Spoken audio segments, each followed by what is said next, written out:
السلام علیکم ناظرین، آپ یوٹیوب چینل دیکھ رہے ہیں، میں تقویم حیات ہوں۔ ناظرین اکرام، آج ہم آپ کو ایک ایسے واقعے کے حوالے سے بتانے لگے ہیں جو اس وقت این سی سی آئی اے اور یوٹیوبرز کے حوالے سے ہے۔ آپ نے دیکھا کہ ایک مشہور یوٹیوبر جس کے ملینز میں فالورز ہیں اور وہ اس وقت این سی سی آئی اے کے شکنجے میں ہے، 22 دن کا فزیکل ریمانڈ، متعدد چیزیں برآمد ہوئی، $4,25,300 برآمد ہوئے، موبائل فون،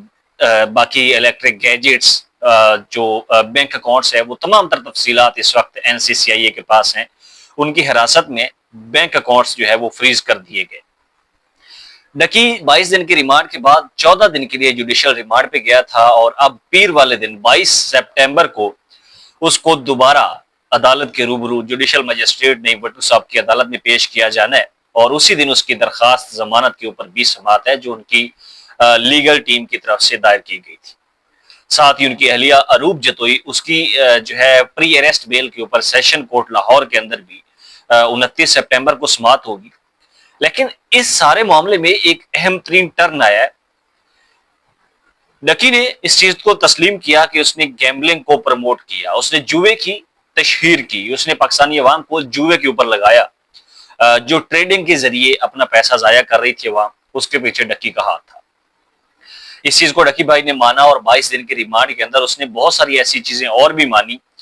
کہ اور بہت سارے یوٹیوبرز اور ٹک ٹاکرز کو نوٹیفیکیشن جاری ہوتے ہیں، جن میں جرنلسٹ ارم محمود صاحبہ کا نام بھی شامل ہے، ان کو بھی 3 نوٹس جاری ہو چکے ہیں۔ اس کے علاوہ باقی یوٹیوبرز کو بھی نوٹس جاری ہوئے ہیں۔ اب ایک اہم ترین شخصیت، ایک اہم ترین نام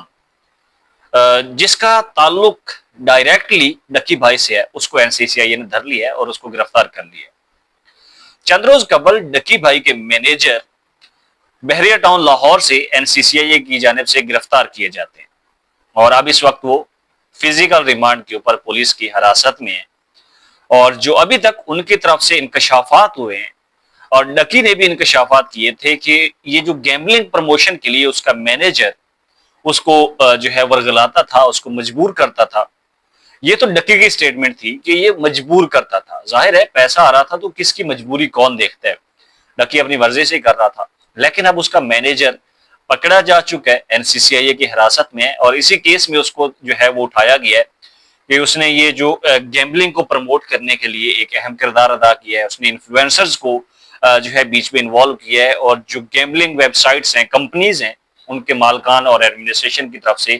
بیچ میں ایک رابطے کا ذریعہ بنا ہے، اور اس میں یہ برابر کا جرم وار ہے، قصور وار ہے۔ میں نے آپ کو بتایا کہ یہ شکنجہ مزید پھیلتا جا رہا ہے، اور جب یہ ڈکی کو فزیکل ریمانڈ سے جوڈیشل کیا گیا تھا تو جو ڈکی کی ویورشپ ہے، جو لیگل ٹیمز ہیں، جو ڈکی کی فیملی ہے، ان کے لیے ایک امید بن گئی تھی کہ آنے والے چند دنوں میں ڈکی کی ضمانت منظور ہو جائے گی، اس کو رہا کر دیا جائے گا۔ لیکن اس کے اوپر پی کے ایکٹ کے دفعات بھی ہیں، 13، 14، 15 اور 420، اور اس کے علاوہ جو ہے وہ اور بھی کافی سارے مقدمات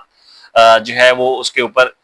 ڈالے جا رہے ہیں ساتھ ساتھ، اور اس کے اوپر جو ایسی دفعات لگائی جا رہے ہیں کہ اگلے 4-5 سال اس کی ضمانت شاید نہ ہو سکے۔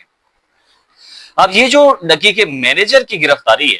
ہو سکتا ہے کہ کچھ چیزیں ایسی ہوں جو ڈکی کے مینیجر کے پاس ہوں، اور وہ چیز جو این سی سی آئی کی جانب سے ہوتی ہے وہ برداشت نہ ہو سکے، اور ڈکی کے لیے مزید مشکلات کا جو ہے وہ پہاڑ کھڑا ہو جائے، ڈکی کی فیملی کے لیے مزید مشکلات کا جو ہے وہ ایک نیا انبار لگ جائے۔ یہ چیزیں آنے والے دنوں میں ہمیں پتہ چلے گی۔ لیکن یہ جو شکنجہ پھیلتا جا رہا ہے، جس میں اقرا کنول، رجب بٹ، انس علی، حسنین، مدثر، ارم محمود، اور اب مزید اور لوگ ہیں، جس میں ندیم نانی والا کو بھی نوٹیفیکیشن جاری ہو چکا ہے، اور آنے والے چند دنوں میں نے آپ کو پہلے بھی بتایا تھا کہ مسٹر پتلو جو خود کو لیڈر کہتا ہے، انصر عباس نام ہے اس کو بھی این سی سی آئی اے کی جانب سے آن لائن فراڈ کرنے کے جرم میں گرفتار کیا جا سکتا ہے۔ اس کو ابھی تک نوٹسز تو جاری نہیں ہوئے، ہو سکتا ہے اس کو سرپرائزنگلی کسی ایئرپورٹ سے ہی گرفتار کر لیا جائے، یا پھر قانونی طریقہ استعمال کرتے ہوئے اس کو پہلے نوٹسز جاری۔ میں آپ کو ایک چیز اور بتا دوں کہ ندیم نانی والا کو جب وہ ڈکی سے ملنے کے لیے آیا تھا اور عدالت وہ پہنچا، وہاں پہ وہ لیٹ ہو چکا تھا، این سی سی آئی اے کے دفتر میں گیا، وہاں پہ اس کو حراست میں لیا گیا تھا بغیر مقدمے کے۔ پھر اس کے وکلاء وہاں پہ پہنچے، اس سے پہلے مدثر کا بیلف والا معاملہ ہو چکا تھا، اور پھر ندیم نانی والے کو وہاں سے جو ہے وہ بازیاب کروایا گیا تھا۔ لیکن اہم ترین چیز جو اس معاملے میں ہوئی کہ ندیم نانی والے کے تینوں فون NCCIA کے پاس تھے اور اس کو اس کے وکلا لے کے چلے گئے، لیکن اس کے موبائل فونز وہیں پہ رہے اور اس کے بعد اس کو واپس UK بھجوا دیا گیا اور اس نے وہاں پہ جا کے اپنے موبائل فون جو ہے وہ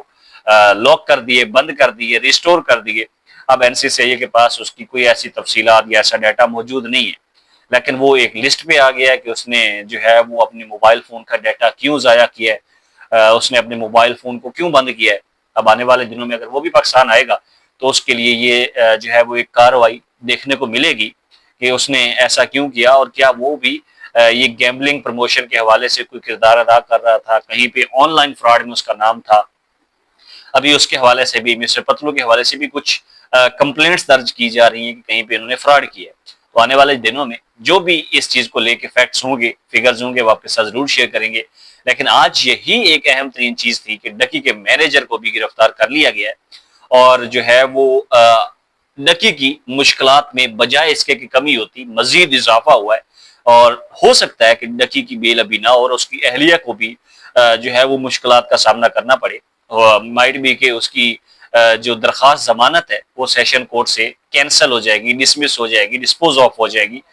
اور پھر اس کے بعد اروپ جتوئی ڈکی کی جو لیگل ٹیم ہے وہ اروپ جتوئی کی درخواست ضمانت کے لیے ہائی کورٹ لاہور سے بھی رجوع کر سکتے ہیں، جو کہ آئین ممکن ہے 29 سپٹمبر کے بعد۔ لمحہ آپ کو ان سب چیزوں سے باخبر رکھیں گے اگر آپ ہمارے ساتھ جڑے رہیں گے۔ ناظرین اکرام، آج کے لیے اتنا ہی، اپنے اس چینل کا خیال کیجیے۔ اللہ حافظ۔